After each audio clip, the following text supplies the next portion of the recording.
for this amazing journey, who did her BTech from Food Engineering and Technology Department of Institute of Chemical Technology. She is currently a founder at Poshtique, Mumbai. Poshtique is the name of her company. She is also a consulting dietitian. Yes, you heard it right. She is by degree a BTech food engineer and technologist, but she is also, I'm very eager to know how, she started her journey with food engineering and technology, and now she is a consulting dietitian at Suchuk Hospital. So critical care Asia Hospital, health harmony. So from engineering, technology to the critical care hospital or medicine or clinic, so she's associated with very big hospitals. She is certified diabetic educator under the National Diabetic Educator Program. She's also committee member, very, very active member. She's also executive committee member of Association of Food Scientists and Technology. And not just that, she's also part of Exercise and Lifestyle Interest Group Diabetes India, and contributor for booklet on micronutrient algorithm for patient recovery, contributor for expert consensus on proteins in health and diseases, and several other things she has completed. So in nutshell, it can be seen that Nupur is an very active person who is always keen to learn.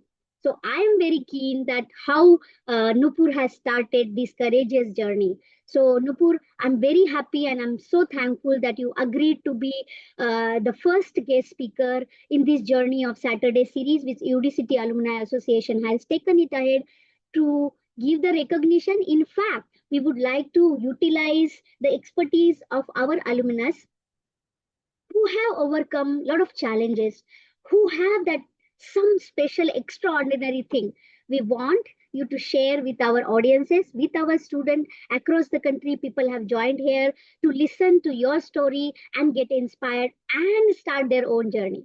So thank you so much, Nupur, and over to you. Thank you so much, ma'am, and thank you so much to the UDCT Alumni Association for giving me this opportunity. It's really a privilege for me to get back to my alma mater and give back my learnings so that someone can be inspired from that. And I'd be glad if someone gets into entrepreneurship after listening to this journey. So just give me a minute, I will share my screen. Sure.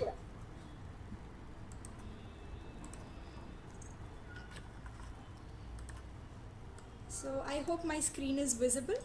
Perfect. Okay. So let's start. Now the topic that is there, that's entrepreneurship. What I want to really speak about is start before you're ready. Now I know this sounds a little different, that oh, if I'm not ready, how do I start? But that's exactly what you are going to see in my journey, how I started even before I was ready and how it can make a difference. So yes, when we talk about entrepreneurship, there are a couple of burning questions, right from the 5 W's and the 1 H. That's why, what, who, when, where, how. Every time you think of starting something, these are the questions that you really need to address. But do you all know which is the main question out of this, which determines rest of the other questions? That is your why. You need to first recognize, the first step in entrepreneurship is realizing your why. Why do you want to do it? What is the driving force? What is the motivation? Once you are clear with your why, the rest of the questions will just flow in, right from what you want to do, how you want to do it, when you want to do it, where you want to do it, and whom do you want to cater to. So first of all, the first step in entrepreneurship, I would say, is recognizing your why. And it's not just a superficial why. You need to do things like the 5 why analysis, trying to go to the root cause. What exactly is it that resonates with you? And that's when you will be able to come up with a solution. So, like Mr. Gray has said, that build your own dreams or someone else will hire you to build theirs. My mother used to always tell me that let's say if a company XYZ is paying you an X amount, That means they know the potential in you. So why not use that potential to build something of your own? Now in this audience, I don't know how many of y'all understand Gujarati, but in Gujarati there is a saying which I have heard a lot from my mom. She says that kari kari to a no kari, which means कि किया किया तो भी क्या किया life में, नौकरी, नौकरी इज नो करी, दैट मीन्स कि नहीं किया, कुछ नहीं किया. So that is what a saying, that's a famous saying in Gujarati, and that's what I have heard through my entire life. So it was very clear to me since the beginning that I want to start something of my own. I just had that thing in mind that I want to start something, but it's through the journey that I realized what do I want to start and why. Understanding my why do I wanted to start it? Because I wanted to make a difference, some tiny difference in this huge world, something that I could do which could be of benefit to someone in the world. So yes, as I told you, that spark of entrepreneurship within me was right since maybe my initial college days, where I do remember that the food products, that since I was in a part of the food engineering and technology department, I knew that I wanted to develop food products. I wanted to get into food entrepreneurship. Now what kind of products to develop? That was the first question. So I belong to a background which has a lot of medical family members who are into medicine. So I knew one thing for sure, that whatever I produce, whatever I manufacture, has to be something which adds value to health and not something that is junk. So at least I had that basic idea clear in mind. I still remember the days when I was in my second year BTech and third year BTech. After college, when I used to get back home, I used to work on developing these products, play around with recipes, and I still remember I used carrying them back to college, getting it checked by my professors for sensory analysis, for feedback on packaging, for feedback on product quality. I remember Shalini ma'am having tasted my products. I remember Rekha ma'am doing the same. I remember Smita Lele ma'am. These are the ones who have been my guiding force, giving me the initial feedback on what kind of products I was developing. I also remember testing these own products that I manufactured in my kitchen in the lab in our college. So yes, I can say that the spark of entrepreneurship, or the beginning of my journey, began as early as even before I finished my BTech. So that was in the second year or the third year.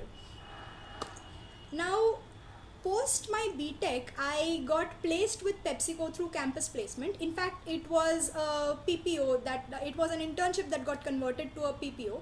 I interned with PepsiCo, and I further moved on to working with PepsiCo. But even while I was working with PepsiCo, the thing was sure that this is not something that I want to do in the long term. Yes, I did want to join the company to understand the system, to understand the basics, to understand how a business runs, what are the nitty-gritties that are required. But at the very base of it, I knew that this is not my long-term goal. So although the title looked shiny on my LinkedIn and I was earning a decent salary, I knew that this is not something that I want. That's when I decided to take that leap from PepsiCo to Poshtique. Poshtique, which happens to be my brand that I have started, under which I started my food products. So yes, and you won't believe that the hardest part here isn't leaving behind something, but it's going to be the voices that are going to doubt your decision. How are you going to face them? There will be the entire world who will criticize your decision. Okay, they will tell you are crazy, you can't do this, you can't leave a stable job. That same thing happened with me. What makes you think you will be successful? Why do you even want to leave it? You are earning a good salary, you are at a good position, you are in a very good company like PepsiCo. It's one of the leading FMCGs, not even a small company, and people really die to get into these companies, and you already have that on your platter. Why do you want to leave it? But these are the voices that you really have to face, and that's the very, very initial hurdle that you will face as an entrepreneur when you begin your journey. I still remember when I offered my resignation letter at PepsiCo. Even they were so happy with my work, they did not want me to resign. They tried a lot to stop me. But I was clear in my mind. So, along with writing a resignation letter to PepsiCo, I also wrote a letter to myself. I still have that letter till today, where I wrote to myself that today I am taking this decision to leave this company and start my own venture. Looking back in time, if I ever feel that I made a wrong choice, I'm not going to blame myself, because I know it's just going to be a phase and it's going to pass too. So I needed to reassure myself that I am doing this on my own will, and it's not going to be a wrong choice, even if the entire world tells me it's a wrong choice. So having that self faith or that self confidence was required. And that's when, after working with PepsiCo for 1.5 years and learning about the systems and the compliance and the nitty-gritties, that's when I formally launched my brand called as Poshtique. I rented a manufacturing unit, and I came up with my vision, my mission, my values. I came up with my why, what, and how, the burning questions that we spoke about in the beginning. So where did I start? Before that, I'll tell you my product range, the range of products that I developed as an initial start of thing. I started with making granolas. I did trail mixes, I did seed mixes, I did flavoring of nuts and seeds. I had a pan coating machine where I did the flavoring. I did stuffed dates, I did date and nut balls. So you see, playing around more with the nuts and seeds is where I looked into. Then even later on, gradually, these were the very initial products that I started with. Gradually with time, I also moved on to creating millet premixes, and then as a side, maybe sweet treats kind, I did have chocolates where I did sugar free variants as well, and stroop waffles as well. So these were the product range that I started with for Poshtique. Talking about my first step, so how did I start? I remember when I was still in college and I was developing those products, taking feedback from my teachers, I used to take part in exhibitions. I'm from Mumbai, and there are so many of these food and lifestyle exhibitions that keep happening around the city time and again.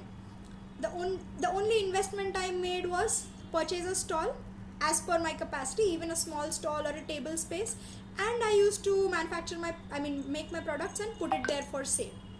That is how I started my first step. That was from home. At that time, I didn't even have a manufacturing unit. So my mother was my biggest support, and of course my father as well, who funded the basics needed at that time. And yes, I did. I think I must have done numerous number of exhibitions. That was the place where I actually got a feedback from the clients that I wanted to cater to.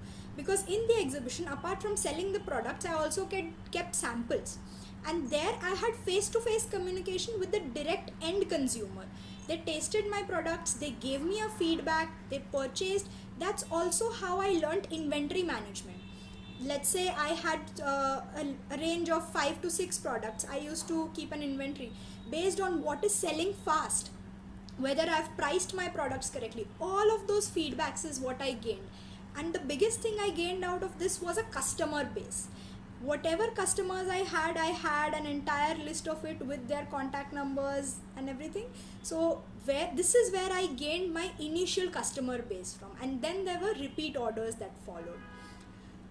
But I also remember my mother telling me, who's been instrumental in starting my entrepreneurship journey. So I also remember telling this to me, telling me this, that don't just think about entrepreneurship as a business.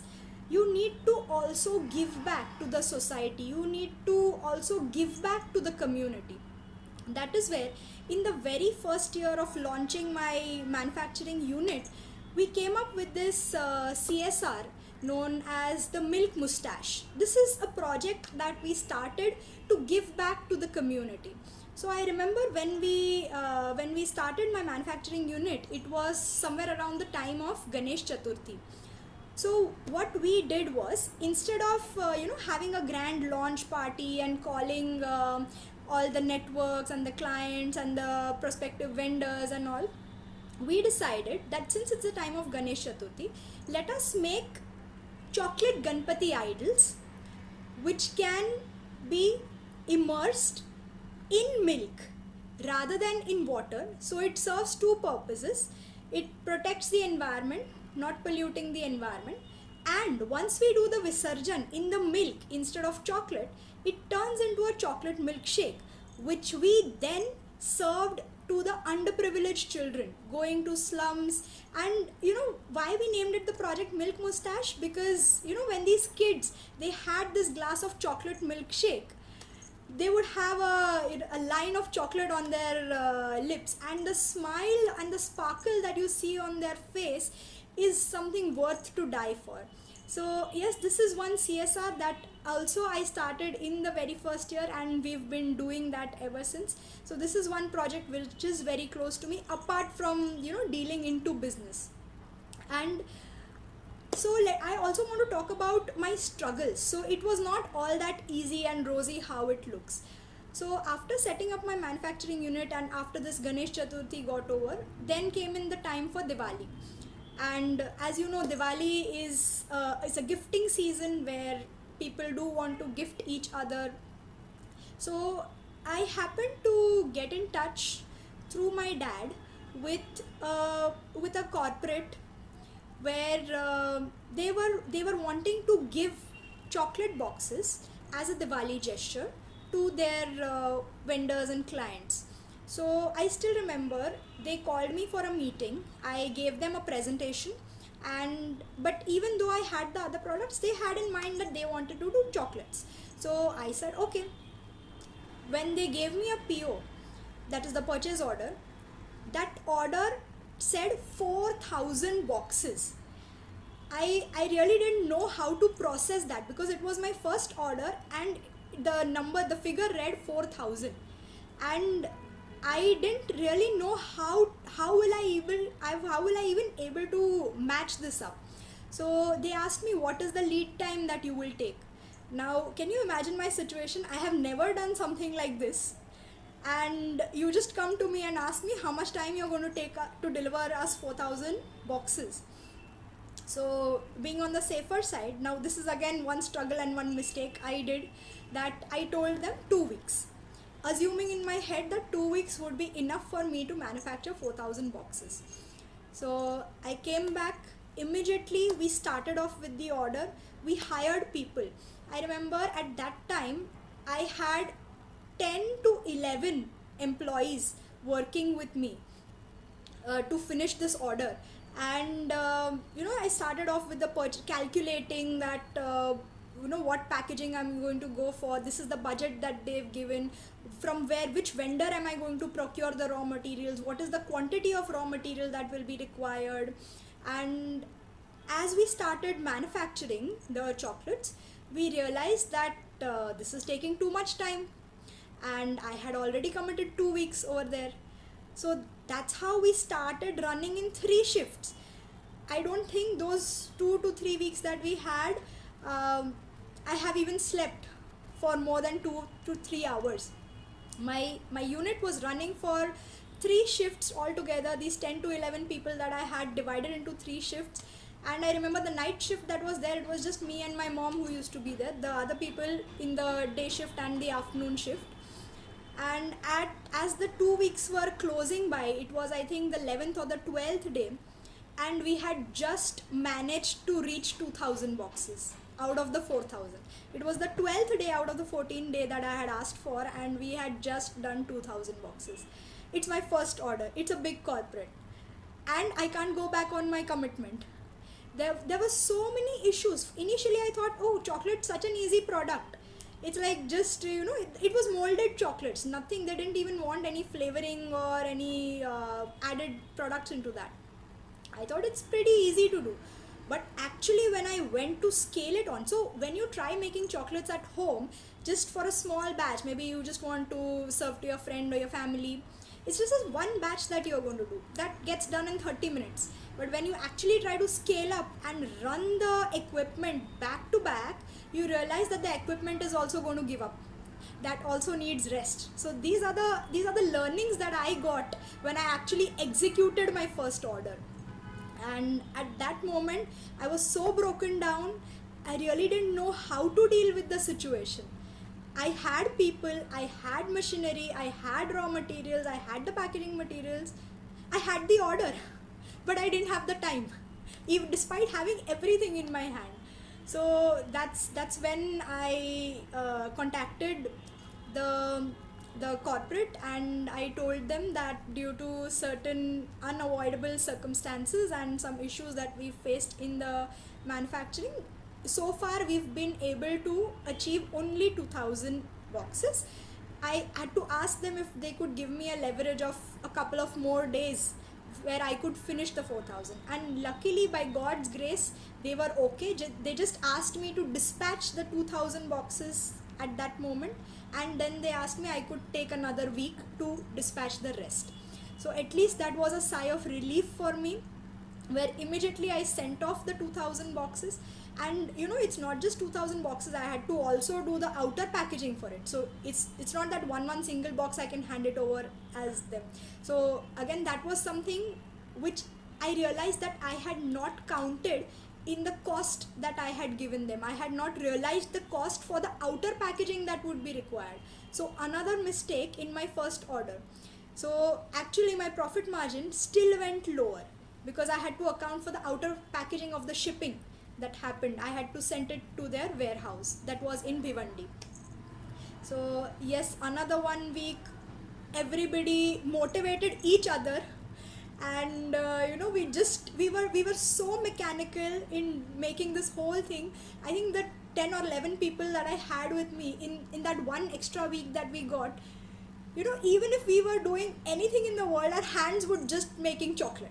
So we had become so mechanical into doing that, and we did finally achieve those additional 2000 as well and dispatched it in time. So yes, that first order taught me a lot of things, right from supply chain to right how I should have communicated with the client, not directly giving them a 2 week lead time, not underestimating my cost, not calculating every single thing. So yes, a lot of things, how to motivate people, how to manage people. Those 11 people out there, they were also working day in day out, they were also tired. So it was my job to firstly motivate myself and then motivate them as well. So yes, communication skills, people skills, a lot that I learned by just that one single order that I got. So that's about one story of how my first chocolate order happened. And another thing was getting into retailing. So again, a lot of people, so currently I am not doing retailing, I am only doing corporate gifting. So another thing that people often come up to me with, saying that you have so many products, you should try retail. So I took that advice, and I thought let's look upon this. So I did approach a couple of stores. Now the thing which I faced a major struggle with retail was that the vendors would ask me for a 40% margin. Now because I was a small startup, and it was a self-funded startup, so my selling price did not even have a 40% profit margin. So it was very difficult for me to pass on that 40% margin to a retailer. I did try at a couple of places, but I think that's the same thing that was there. So again, that was a learning lesson for me, that getting into retail market is not so easy. You really need a large profit margin to be able to step into retail. That's when I realized that I need to sell directly to the consumer, and that's when I got into Amazon and Flipkart, which did not require a 40% margin, thankfully, and I could scale up and sell to online clients as well across the world. But then came the third and the most important struggle, which I think every one of us has faced, that's the COVID-19 lockdown that came into India in March 2020. Now, this food business was not an essential service. So, yes, we were not allowed to step out, we were not allowed to run the facility. So, yes, the entire country was under lockdown and we were at home. So, again, what to do? And it was uncertain phase till when it would go on. So I used that time to study, to upgrade my knowledge, where I took up a course on integrative nutrition and dietetics. It was a PG diploma, 1 year PG diploma that I took up, a proper college course with all kinds of assignments and exams and your projects and seminars and theory. I used that entire COVID lockdown in studying and upgrading my knowledge, because I realized that that was the need of the time. That was the time where all of these immunity boosting foods and immunity boosting nutraceuticals and that immunity boosting term just popped up at that time, and that's when I realized that health is so important. So I took up nutrition as a subject. I enjoyed it so much, and then when I actually stepped into practice, now this is also something that I want to share with you all, that that's also an entrepreneurship, stepping into nutrition consultancy, because I'm not selling a product, I'm selling my service. I was not working under someone, I was not working under a hospital, I was not a full-time dietitian attached at that hospital on the payroll of the hospital.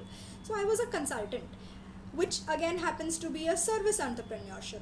So the very first patient that I saw after completing my studies, and I had just done about a month of internship, I was scared. So my father happens to be a doctor, and he was the one who referred me the first patient of my life. I was doubting myself, how am I actually going to counsel this patient? I have zero experience, and he has just given me this patient. What if something goes wrong? But when I saw that he had so much confidence in me, that gave me confidence. That gave me the confidence where I was self-doubting myself.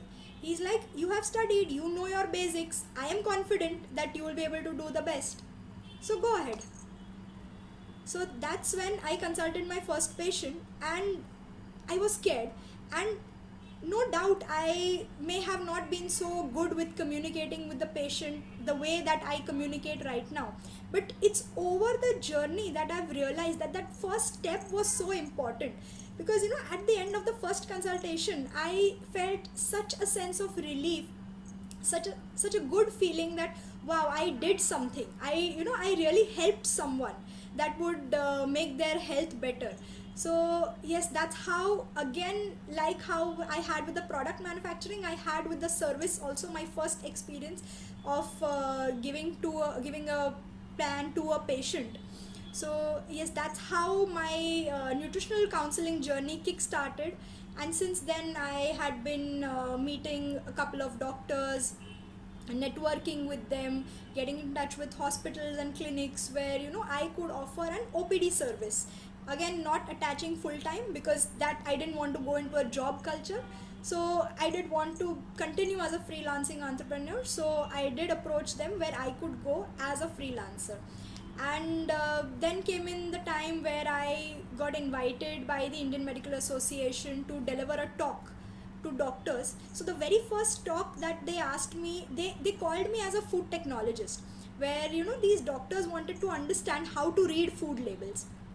So I was like, this is something I can do, because I have done my entire BTech doing these things. So I was like, this is not a challenging task. So that's how I gave my first talk at the Indian Medical Association to doctors on how to read food labels. And trust me, they were so impressed by it.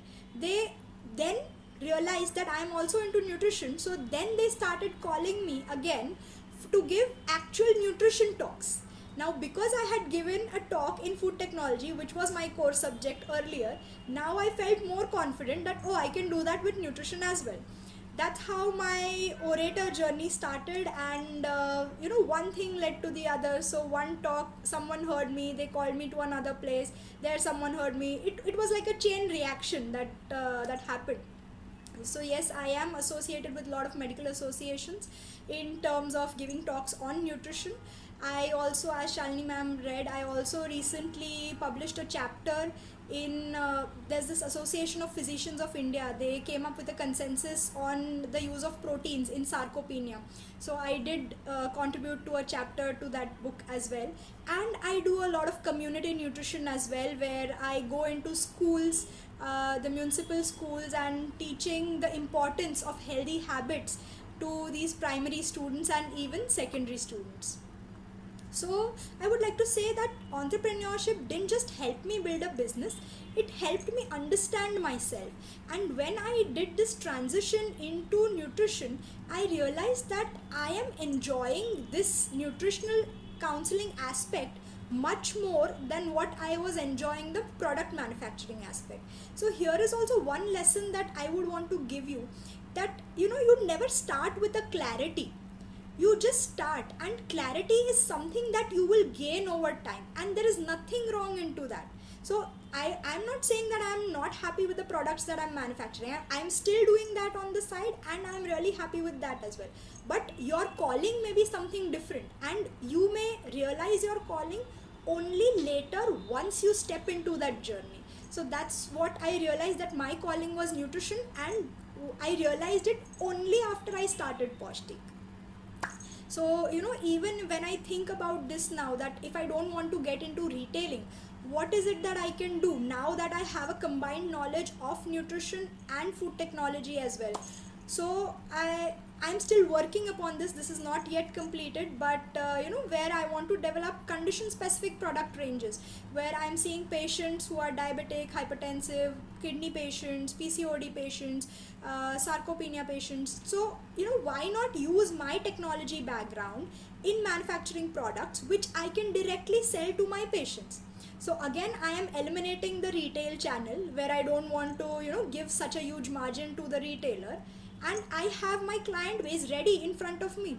So when I'm prescribing, I might as well prescribe my own product that I'm manufacturing. So it works on both the ways. So this is something that I'm still working on. So yes, I'm not perfect, but I am committed to becoming better every single day. So this is also something that I really want to emphasize on, that you may not be perfect in the beginning. I'm not perfect even today. Even every single day that is passing, there is something or the other I'm learning, and I'm striving to be better than the best I could have been. So that was about my story. Now I really want to tell some points to y'all, what no one really tells you about starting up. There are some myths and realities of entrepreneurship. Firstly, as I mentioned, you do not need a perfect plan. Okay, when I started off in, let's say if I look back at my second year BTech, which was maybe in 2006, 10 years back. So 10 years back, I didn't plan that I wanted to get into nutrition, or I'd be giving lectures to doctors, or I'll be contributing to a chapter. I never had any plan, a perfect plan. I had a direction that I wanted to work into, and the willingness to learn and work upon it. So I would say that it's not that you need a perfect plan. You can evolve over time. You will realize your calling only with time. Passion is enough is a myth. Okay, you may have the passion for something, but unless you have your systems in place, unless you have the discipline, unless you have the consistency, you will not be able to build it. So you saying that, oh, I'm passionate about this subject and I want to do something into it, no. Discipline, consistency are the key things that are required. After a point it gets so monotonous. As I told you, even if you relate back to my chocolate order, we were mechanically doing it, right? It was a system, it was a discipline, it was a consistency, mechanically doing it. Even if we had not done that, we would have not been able to fulfill the order.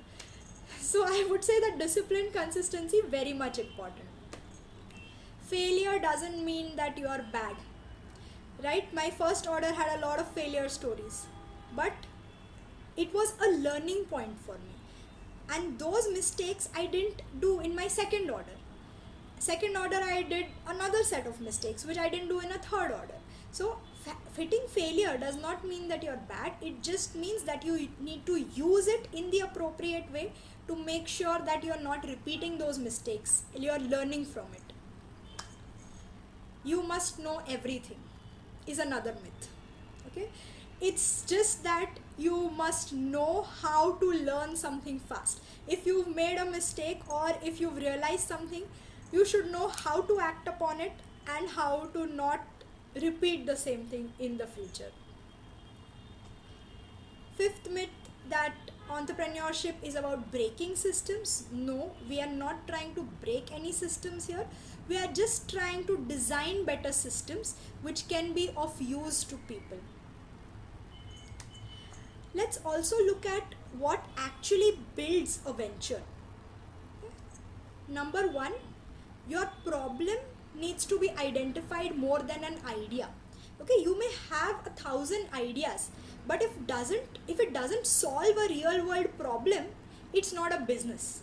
So when you're looking at building a venture, you need to identify that, is your idea actually solving some problem? Firstly, does the problem actually exist? And secondly, is your idea actually solving the problem? If yes, then yes, you can build a venture around that.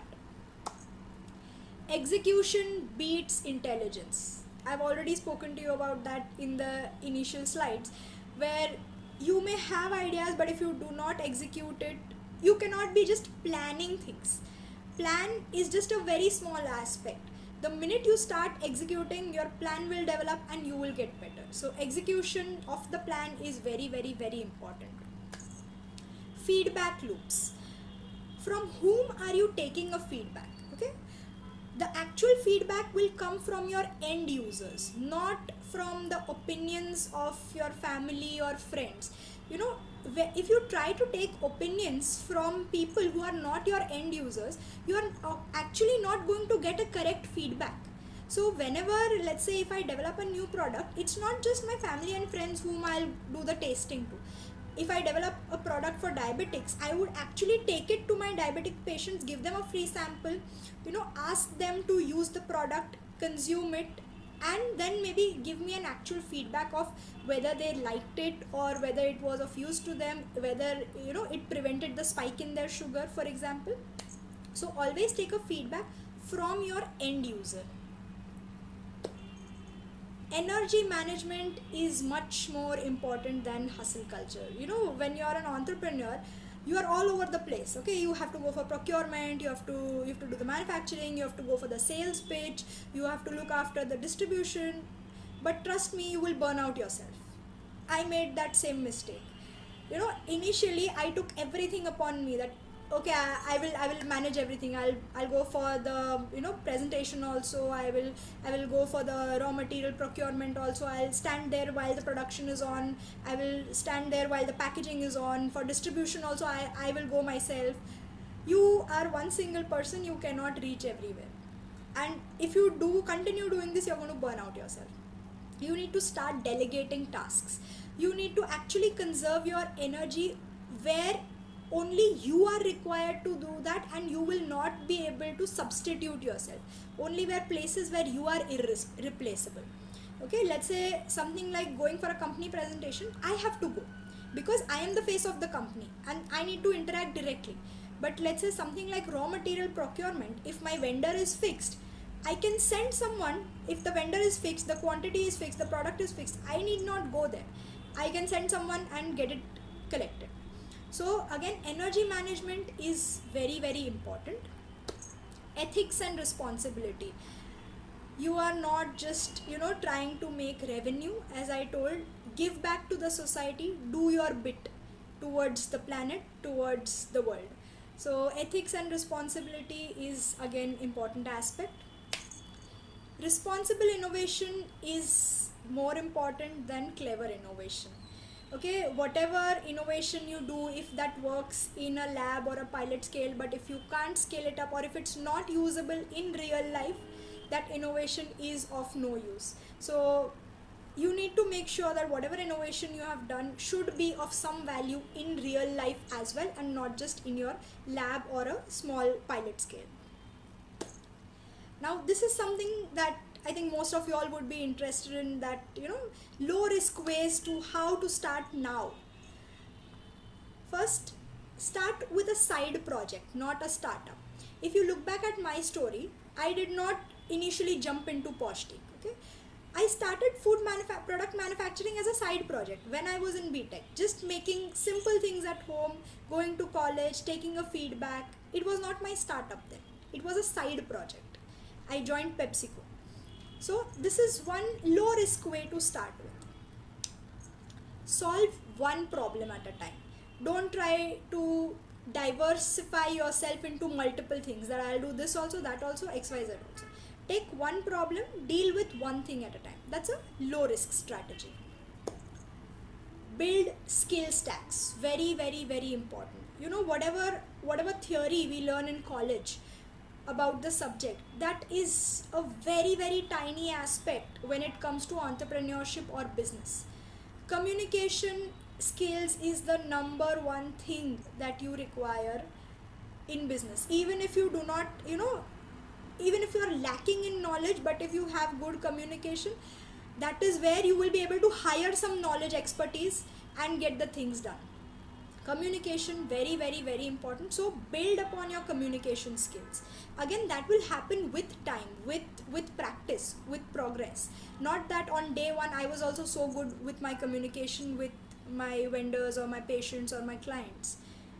Tech important in today's time with the AI coming up, which has come up since the last 1.5-2 years in such a big way.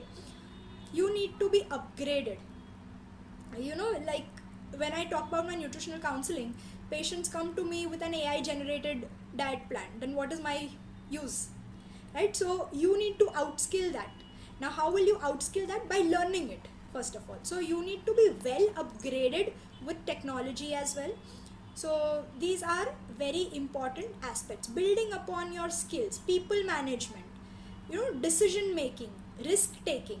These are all skills which are not taught in college, but you will only learn them through experience. And it is okay to make mistakes. There's absolutely no harm in making mistakes.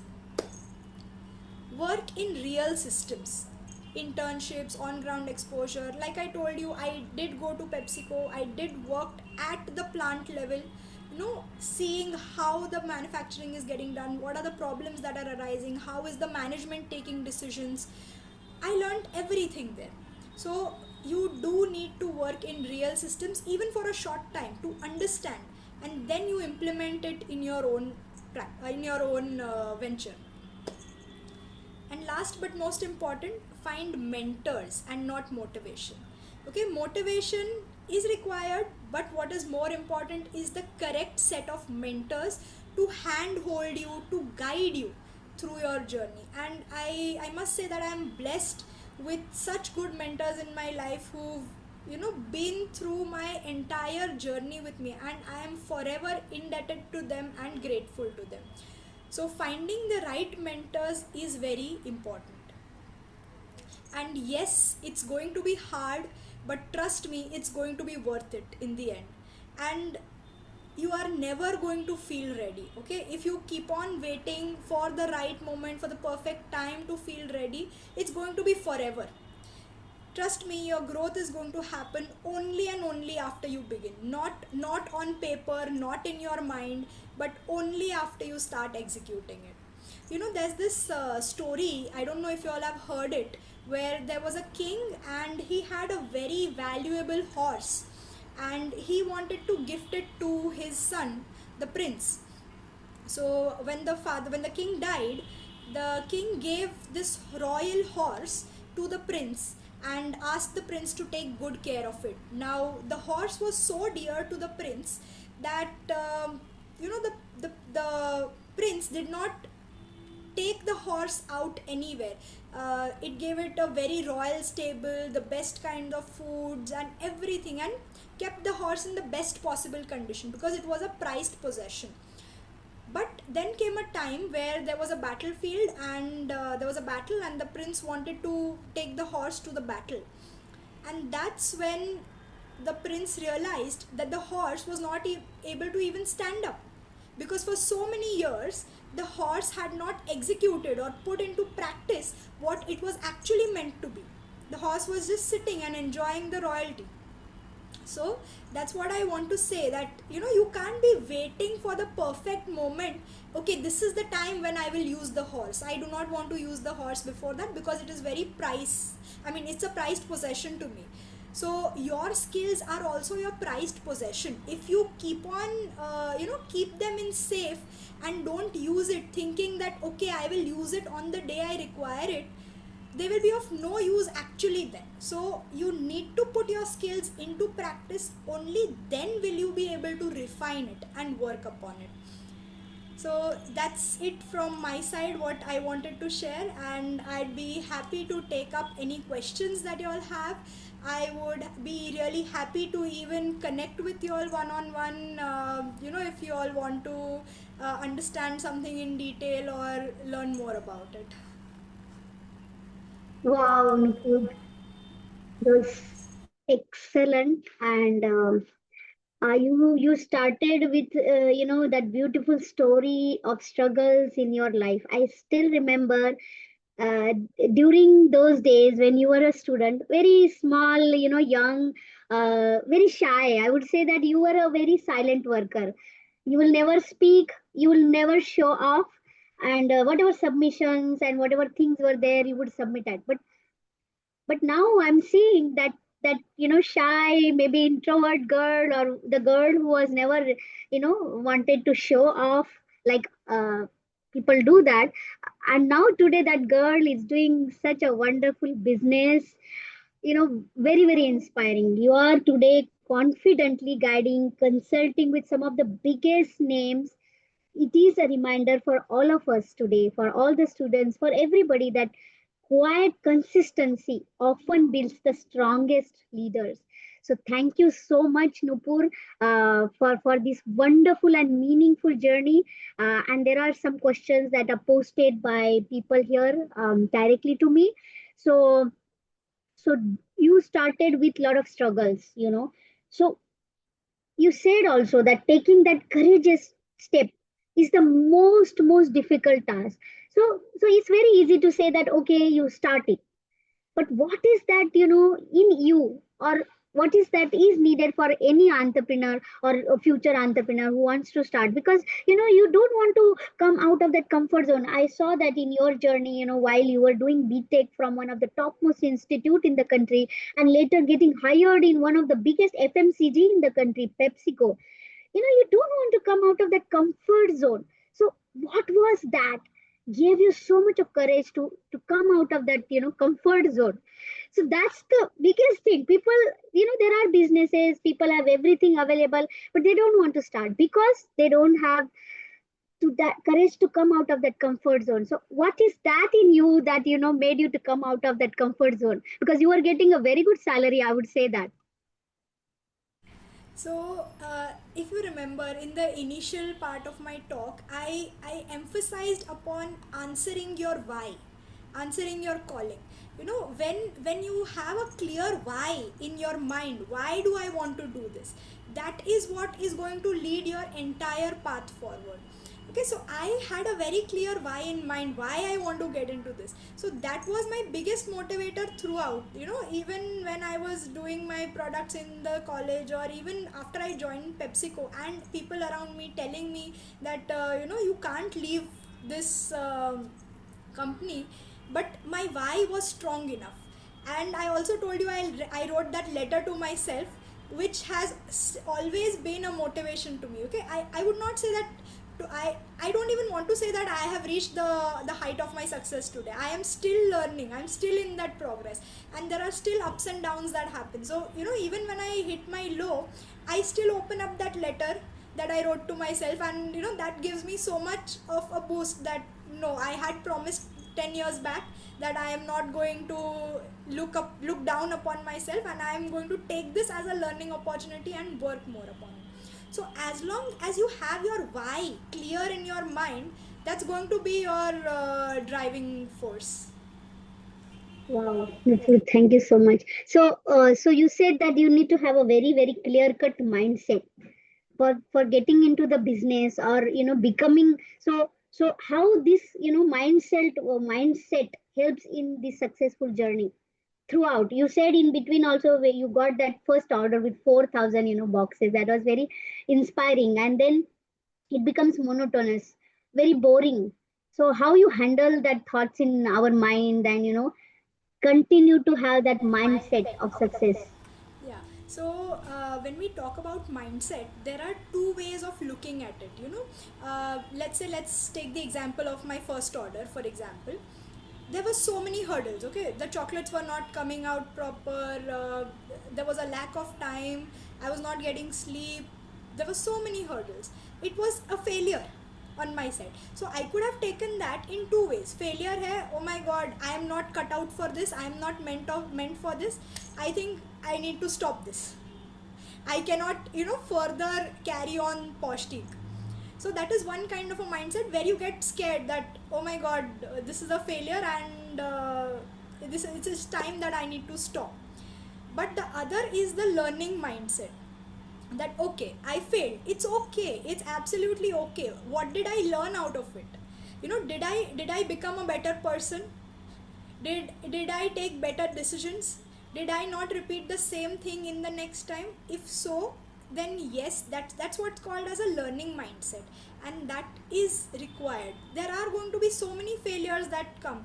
Even today I can say I still get a couple of failures, but every time I hit a failure, there is something or the other that I'm learning out of it, and I am evolving every single day.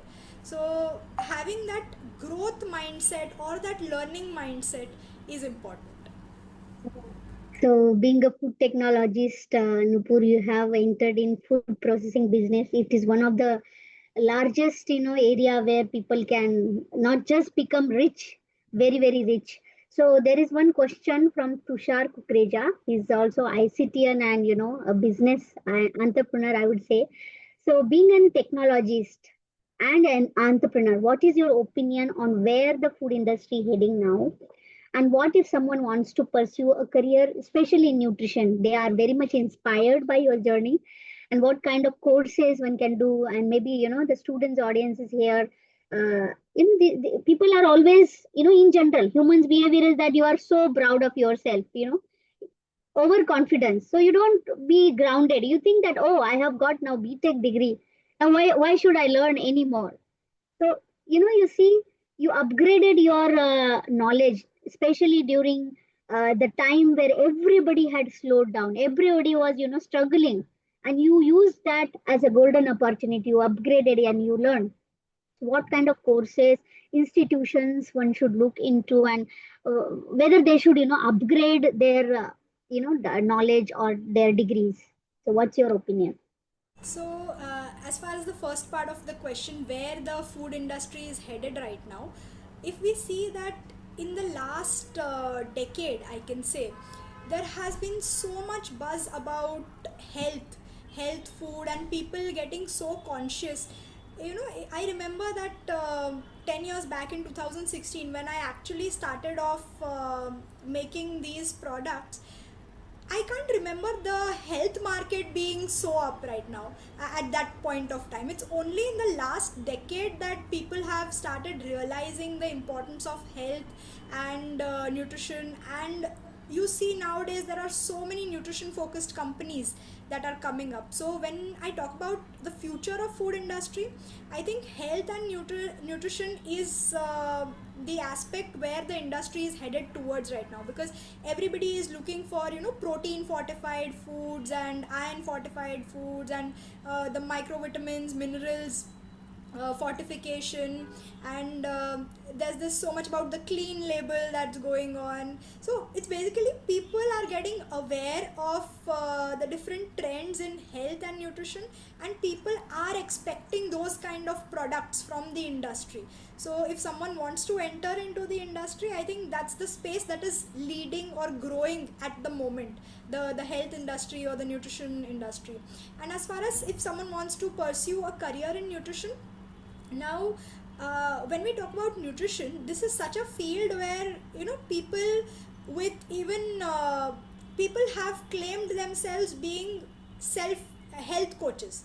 Okay, they will self claim it without having any formal education or background into that. So again, this is something that we should not be embarking upon. Okay, if you really want to enter into the space, it is required that you take a formal training, so that your conscience is clear. Okay, there are 1 month, 2 month, 3 month, 6 month courses available which claims that do this course and you can start off your journey as a health coach. They are of no use. You need to go to a proper university degree, whether it's a PG diploma or a master's, whatever you do, a university granted degree, and only then you are eligible to practice as a nutritionist or as a dietitian. So for those willing to go into the field, please do not fall for the short courses trap. Get into a proper degree is what I would say. So there is University of Mumbai, especially in India, I mean in Mumbai, that is offering nutrition courses which is gender inclusive. So if we look at the SNDT University or Nirmala Niketan, these are the colleges of home science where nutrition is being taught. There it's they're only taking female candidates, but if you go to University of Mumbai, that also opens up space for the male candidates who want to get into this industry. So yes, there are a lot of colleges across India which do offer these proper courses, so you can get into that even after you've done your BTech, or even if you've done your MTech. I can say you can still upgrade your knowledge. It's not that you can just have a single master's. You can definitely upgrade yourself. Wow, that's fantastic, Nupur. So, so in India, not just in India, but globally also, if you see, the food businesses are growing. So when the person wants to, begin any business, uh, what ideas they can think about, what food businesses they can think about, like how you thought about initially, just while doing the bachelor, you started taking trials, and then later on you started your own venture of Poshtique. So now in India you see $20 billion business from McDonald, which is selling just vada pav, a Indian traditional vada pav. Then a Starbucks selling a cutting chai, but $20 billion business. So if one wants to start, like from among students, if they want to start the business, they should jump into the business which is very typically becoming successful, or they should have some idea that is hatke, dusro se alag.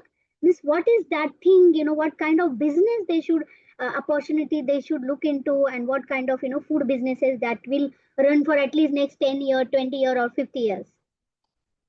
So I would say don't just blindly follow the crowd. That is not making any sense.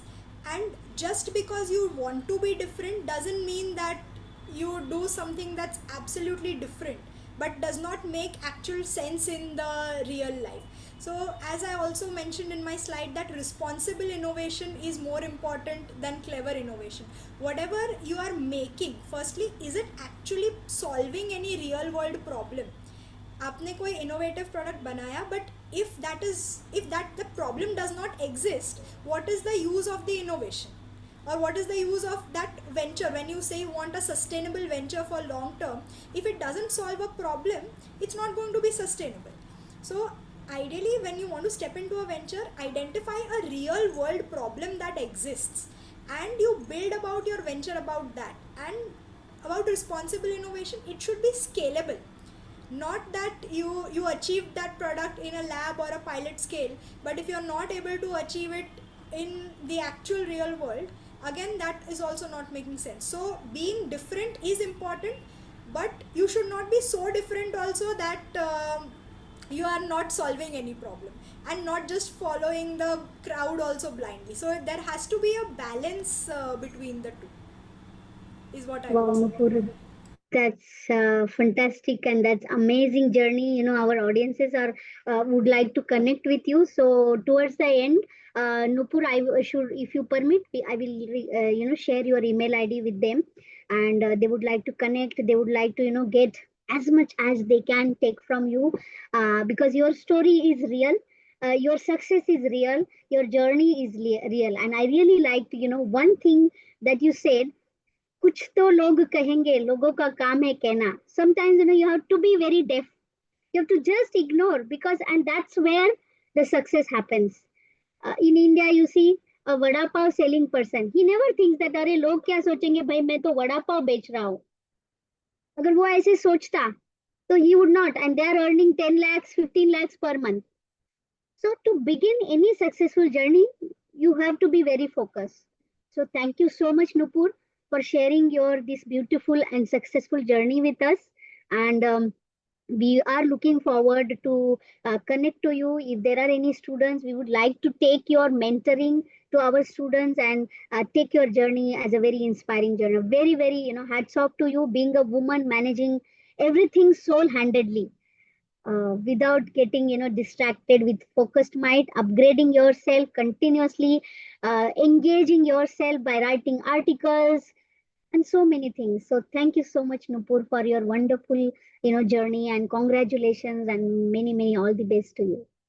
Thank you so much, ma'am. It's really been a pleasure for me to be here.